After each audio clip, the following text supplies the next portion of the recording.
This is the Energy Education Podcast for January 6th, 2013. I'm Kevin Hurley. This podcast is a project of Fairewinds Energy Education. Today on the show, we'll discuss some shocking news now coming out of Japan. Though it's receiving virtually no media attention, a recent story by one Japanese news outlet has exposed what some cleanup contractors are doing with nuclear waste to make it quietly disappear. Also, more trouble for the Fort Calhoun plant as an NRC inspection report reveals that the plant's quality assurance data is in a state of disarray. Finally today, we'll discuss the findings of a financial analysis conducted by UBS Financial on the viability of some plants operating in the U.S. Joining us as always to discuss these issues is Fairewinds Chief Nuclear Engineer Arnie Gundersen.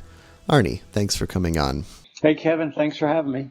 Well, Arnie, this is our first podcast of the year, 2013, and I just wanted to start out by letting our listeners, our viewers, and our supporters know that we did in fact meet our fundraising goals for last year's end, and to thank everyone for helping us continue to do this important work into the next year. Yes, I want to thank everyone who's listening and everyone who watches the site. We met our goal. Which is just phenomenal, and will allow us to continue through 2013 to provide the same kind of analysis that everybody has come to expect. You know, it's really humbling when I go down to the mail and there are checks from people thanking Maggie and I and you for all the work that we've been doing, and I want to say how grateful Maggie and I are on behalf of Fairewinds for all the donations we received. Well, Arnie, not only is it now a new calendar year, but it's a new year for you as well. Yeah, that's right. My birthday is January the 4th, and I celebrated my 2 to the 6th power birthday. And I'll let the mathematicians among you figure out what that means. But on my birthday, 2 truly appalling nuclear events occurred, or at least came to light, that I was hoping to talk about this week. The first one is in Japan, and within Japan is making a lot of people angry. It's certainly a true scandal, and within Japan, a lot of people are very, very concerned. The mainstream media in the United States hasn't covered it, but it is a real big deal. And Arnie, you're talking now about a recent Japanese news article, an expose, which shines the light on some Japanese cleanup contractors who, instead of bagging this radioactive waste, have taken it and dumped it into different places in the environment. Now, they were recently documented doing this.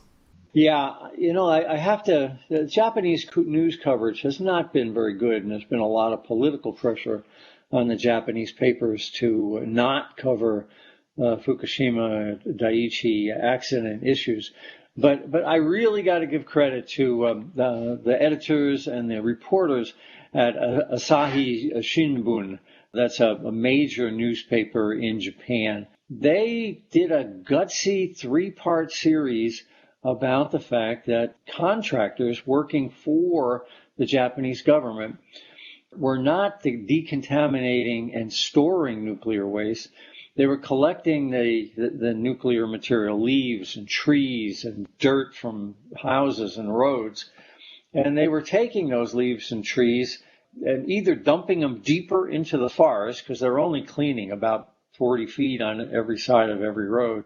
But they're either taking the leaves and trees and contaminated soil and putting it in the forest, or they're actually taking it down to the river and throwing it in the river. There's documented cases now by the Asahi Shimbun reporters showing the rivers turning brown because they had thrown so much radioactive dirt and radioactive leaves into them. It's a big deal. You know, it really speaks to a lack of caring for your fellow citizens when you're contracted and paid to take this and store it, and in fact you throw it in the river and let it float down to the next village. So these workers were contractors, but who were they contracted by? Who gave the orders for them to shuffle this nuclear waste around in the environment rather than bagging it and disposing of it properly? Yeah, the Japanese government let contracts with major construction companies. A lot of those same construction companies are also working at Fukushima Daiichi, which makes you question what they're doing there as well. But the management of those companies instructed their workers to ignore the contract. The contract from Japan said you're to put it in bags, you're to store the bags, we'll take care of it, we'll put it into a waste facility at a yet undetermined location. But rather than put it in bags and store it, these workers, under permission and encouragement from their own management, took these bags and threw them in the rivers or deeper in the forest, only to contaminate the land all over again. A worker said the Asahi Shimbun reporters confronted the one worker, and he said, "I regret what I did, but management told me to do it." Well, I don't think he regretted what he did. I think he regretted getting caught, which of course is a little bit different in my mind. We're posting all the links to this Asahi Shimbun stories next to this podcast on the site, so that viewers can go in and read the gory details. But I do have to give credit to a devoted team of reporters. They spent 130 hours sitting in the woods with cameras taking pictures of these problems. They did a really good job. Arnie, exactly how radioactive is this waste that we're talking about? Well, the newspaper story doesn't talk about it, but I'm sure it's at least as bad as what I detected when I was in Tokyo, which was 7,500 becquerels per kilogram. That's of cesium, and I'm sure there are other isotopes as well. This was definitely radioactive waste, and if it were in the United States, we'd ship this waste to Texas, and we'd store it in trenches that then get covered over in one of the driest parts of the planet. But of course, Fukushima Prefecture has an awful lot of rain, and by just pushing this stuff deeper into the forest or dumping it into the river, they're making the problem worse. So certainly radioactive enough to tip off sensors. Oh my God, yeah. Yeah, their handheld radiation detectors would be chirping like canaries in a coal mine. Well, Arnie, this is amazing information. I mean, is this in your mind an isolated event? Has something like this ever happened before? Well, in Japan, it's the first time that a major newspaper's reported on it. But no, it's happened before. It's happened before right here in the United States. I don't think we should be too rough on the Japanese on this issue, where there's a long record of radiation cover-ups here in the United States. I'll give you 3 examples. There's one in California called the Santa Susana nuclear accident. That was covered up for decades. There's one in Florida, right near the Fort St. Lucie reactors that were covered up by the NRC. We'll talk about those later in the year. But the one I wanted to mention today is the cover-up that I was aware of. It happened in New Brunswick, New Jersey. And back in '83, I was a vice president in charge of a division that did decontamination. And the Department of Energy invited us and one other company. There was only 2 companies involved because it was pretty specialized work, to come down and put a bid in on something called the Princeton Avenue Plutonium Laboratory. And so Princeton Avenue is a road in New Brunswick, and on it was an old concrete building from the Manhattan Project that had done research on plutonium.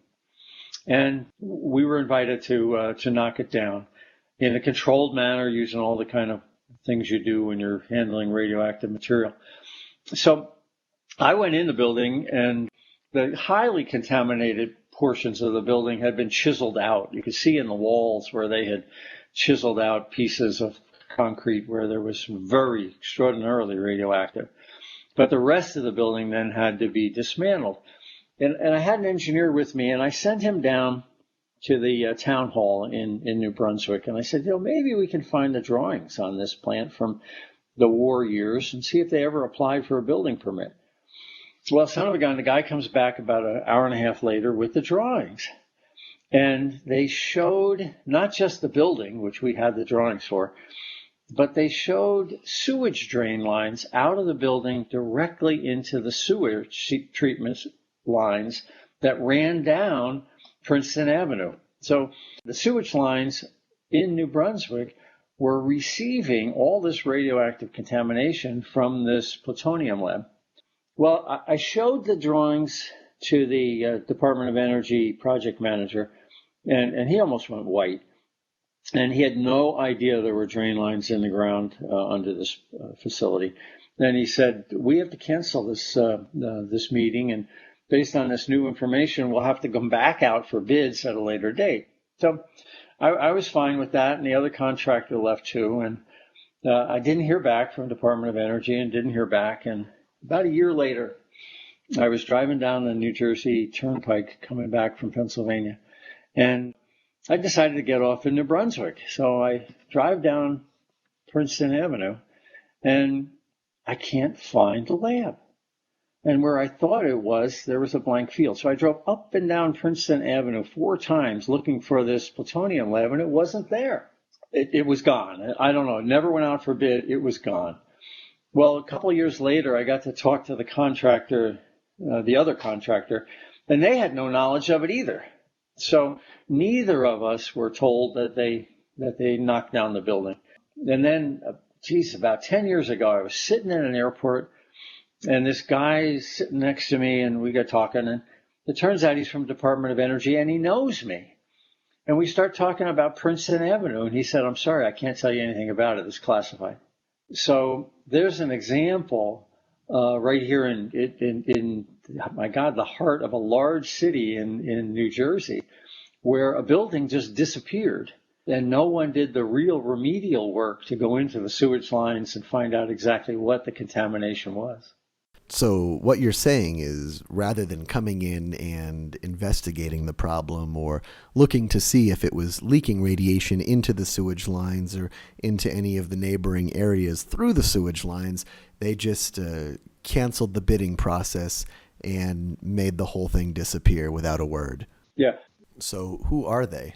They is the United States government, but more specifically, it's the Department of Energy, probably the most pro-nuclear portion of the federal government.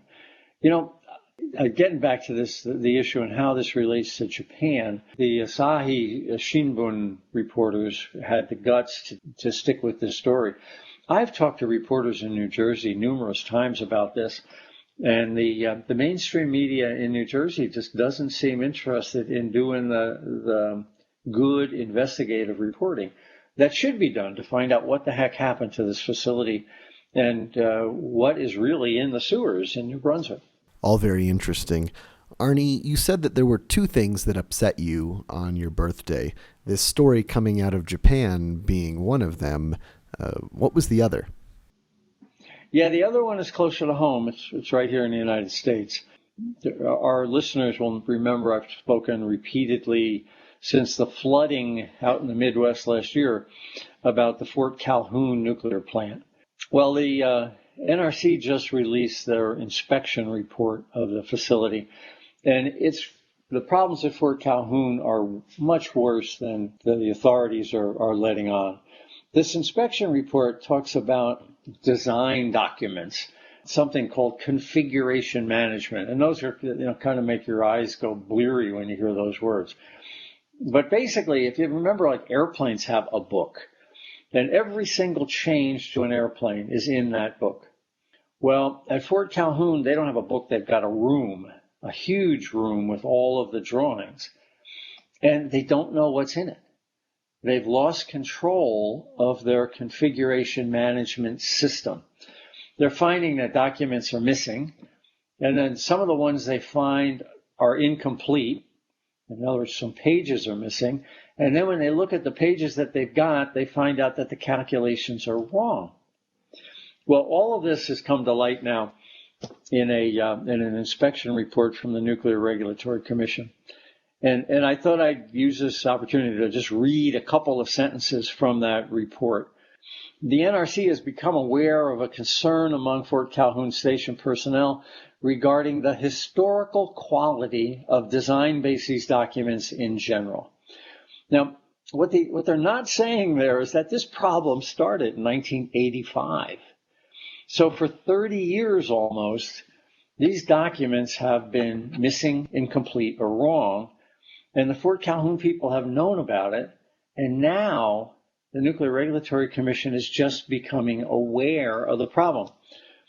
Another sentence in the thing is Fort Calhoun's root cause analysis conducted in 2012 concluded, quote, the barriers of reliable design and licensing design basis documents failed. Now the NRC goes on though, and it says, quote, however, the root cause analysis failed to recognize that this is a long-standing problem and it violates quality procedures. We could go on, but the report is very, very damning. And, it's as if I tried to sell you a new car, and I said, but we can't find all the drawings on the brake system, and we're not sure about the completeness of the calculations for the airbags. And, oh, by the way, the calculations on the seatbelts are wrong, but we want you to drive this thing anyway. Who in his right mind would allow that? And yet here's a nuclear plant that's been operating for almost 40 years now. And for at least the last 30 of it, they have known all along that they can't find out how it was ever built. So, Arnie, my understanding is that every nuclear plant, as you're saying, comes with a book, a history of every soldered joint, every pipe, every fitting, every weld, and all of those changes or modifications are kept in this sort of quality assurance document or collection of documents. My question is, without an accurate record of these changes, is a nuclear plant permitted to even run? This isn't the first time a problem like this has happened at a nuclear plant where they lost configuration control. There's a plant in Ohio called the Zimmer plant, and they realized before it was ever started up that they couldn't figure out how it was built.